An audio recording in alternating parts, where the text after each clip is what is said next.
Africa India को अमीर बनाने वाला है। अब ये स्टेटमेंट सुन के तुम्हें ऐसा लगेगा कि अफ्रीका जो खुद ही इतना ज्यादा गरीब कॉन्टिनेंट है, भला वो इंडिया को किस तरह अमीर बना सकता है। तो इस वीडियो में इसी की छानबीन करते हैं।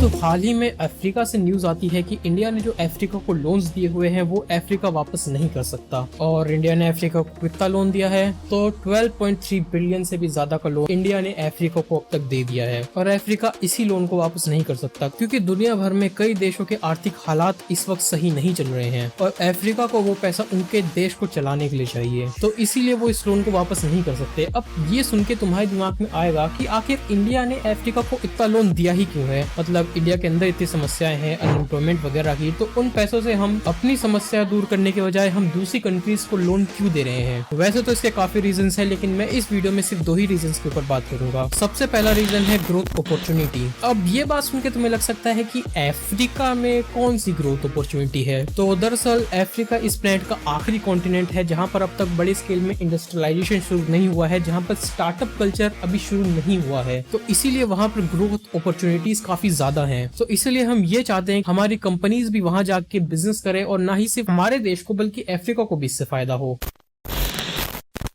मेनली चाइना को ही काउंटर करने के लिए हम अफ्रीका को लोन देते रहते हैं क्योंकि अफ्रीका के अंदर चाइना काफी हैवी इन्वेस्टमेंट्स कर रहा है। अब तक चाइना ने 148 बिलियन डॉलर से भी ज्यादा का लोन अफ्रीका को दिया है और चाइना के डेट ट्रैप के बारे में तो हम सभी जानते हैं। तो इसीलिए इंडिया की कोशिश है कि अफ्रीका के पास एक दूसरा ऑप्शन भी हो ताकि वो चाइना पे डिपेंडेंट ना हो। इसीलिए इंडिया काफी सारी बिल्डिंग्स अफ्रीका में बनाता रहता है और एलओसी देता है। अब एलओसी लाइन ऑफ ट्रेड होता है, ये एक तरह का सॉफ्ट लोन होता है। अब इसके अंदर क्या होता है, जैसे कि इंडिया ने अफ्रीका को $1 बिलियन का एलओसी दिया, तो अफ्रीका इंडिया से $1 बिलियन के वर्थ के गुड्स इंपोर्ट कर सकता है और उसको एकदम से पैसे देने की जरूरत नहीं है। 5 साल 6 साल या फिर 10 साल जो भी उसका टाइम पीरियड है वो उसके दौरान पैसे दे सकता है। एलओसी की खासियत यह है कि ये एक लो इंटरेस्ट लोन होता है और इसकी हर एक डिटेल ट्रांसपेरेंट होती है, कुछ भी छुपाया नहीं जाता।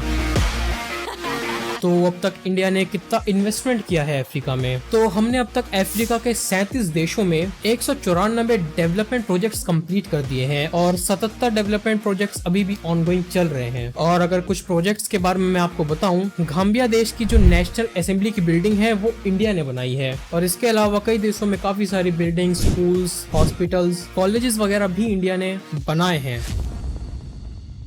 तो क्योंकि कोविड के बाद बाकी देशों की तरह ही अफ्रीका की भी इकोनॉमिक ग्रोथ में स्लो डाउन आ गया है, इसीलिए अफ्रीका इंडिया का लोन रिपे नहीं कर सकता। तो अफ्रीका की कंट्रीज ने इंडिया को ये ऑफर दिया कि हम आपका लोन तो वापस नहीं कर सकते, लेकिन हम जो हमारे नेचुरल गैस, ऑयल और खासकर लिथियम के जो रिजर्व्स हैं, हम उसके राइट्स आपको दे सकते हैं। अब अफ्रीका के अंदर मिनरल्स के काफी भंडार मौजूद हैं। अफ्रीका का कहना है कि आप अपनी कंपनीज को भेज के यहाँ पर एक्सट्रैक्शन कर सकते हैं। अब अफ्रीका ये डील प्रपोज ही क्यों कर रहा है? अब इस डील से ना ही सिर्फ इंडिया को बल्कि अफ्रीका को भी फायदा होगा, क्योंकि जो कंपनीज यहाँ से माइनिंग करने के लिए जाएंगी, अब वो कंपनीज इंडिया से तो लोगों को काम करने के लिए नहीं ले जाएंगी, तो इससे अफ्रीका को भी एम्प्लॉयमेंट मिलेगा।